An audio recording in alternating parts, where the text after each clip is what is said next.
அனைவருக்குமே வணக்கம். சற்று முன் கிடைக்கப்பெற்ற ஒரு மிக மிக முக்கியமான செய்தி ஒன்று வெளியாகியுள்ளது.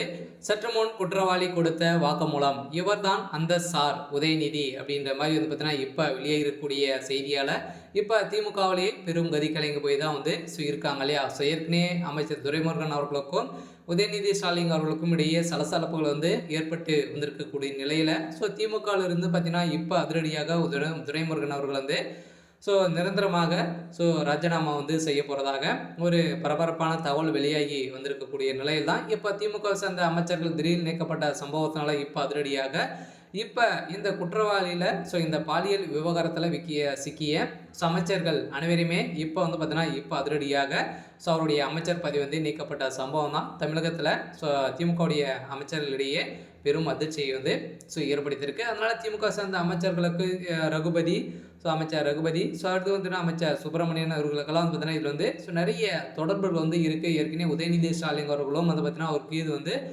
நின்று இருக்கக்கூடிய நிலையில் தான் இவருக்கு ரைட் கையாக வேலை செய்து இருந்திருந்த ஞானசேகர் அவர்கள் தான் பார்த்தீங்கன்னா உதயநிதிக்கு ரைட் கையாக வந்து இருந்திருக்காரு.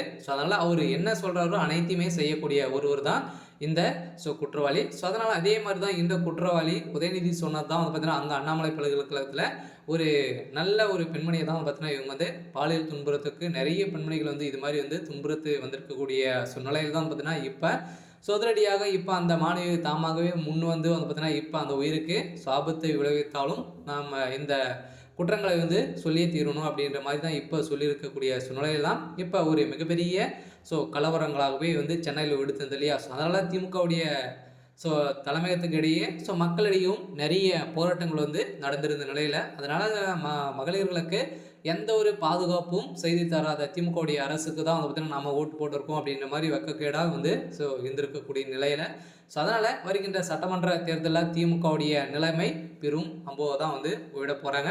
இருந்தாலும் இந்த குற்றவாளி ஞானசேகர் அவர்களுக்கு கொடுத்த வாக்கு மூலம் தான் இப்போ உதயநிதி ஸ்டாலின்களுக்கு அந்த சார் உதயநிதி தான் அப்படின்ற மாதிரி வந்து கொடுத்துருக்கக்கூடிய நிலையில் தான் ஏற்கனவே உதயநிதி ஸ்டாலினுடைய நண்பராக தான் வந்து இருக்காரு. அதனால் இப்போ அவருக்கு தூக்கு தண்டனை வந்து வழங்கியிருக்காங்க இல்லையா. அதனால் திமுகவுடைய தலைமை எந்த ஒரு இதில் வந்து ஈடுபட முடியாது. ஈடுபட்டாங்க அப்படின்னா இதில் வந்து கூண்டோடு சிக்கக்கூடிய நிலையை தான் வந்து வந்துடும். அதனால தான் இப்போ அதிரடியாக குற்றவாளி சாக போகிறாரு. அந்த நிலையில் வந்து பார்த்தீங்கன்னா இவர் வந்து இதற்கு சம்மந்தப்பட்ட அனைத்து அமைச்சர்களும் அனைத்து உதயநிதி ஸ்டாலின் யாரெல்லாம் வந்து இதில் வந்து சம்மந்தப்பட்டிருக்காங்களோ அவங்களுக்கெல்லாம் வந்து பார்த்தீங்கன்னா இதெல்லாம் வந்து வீடியோ கால் மூலமாக வந்து எவிடன்ஸ் வந்து ரெடி பண்ணிட்டாங்க. அதனால் அந்த குற்றவாளி கொடுத்த வாக்குமூலத்தால் இப்போ உதயநிதியுடைய கதையே வந்து முடிய போகுது. அதனால் வருகின்ற சட்டமன்ற தேர்தலுக்குள்ளே திமுகவுடைய நிலைமை 2ஆக 3ஆக சல்லியாக உடையக்கூடிய நிலைமை தான் வந்து வந்திருக்கு. அதனால் அதிரடியாக நீங்கள் போட்ட வலையிலே வந்து அவங்களே வந்து சிக்கிக்கிட்டாங்க. சரி, ஓகே. எனக்கான அப்டேட் வந்து பார்த்தீங்கன்னா இதுதான். மறக்காமல் நம்மளுடைய சேனலை சப்ஸ்கிரைப் பண்ணிக்கோங்க. தேங்க்யூ.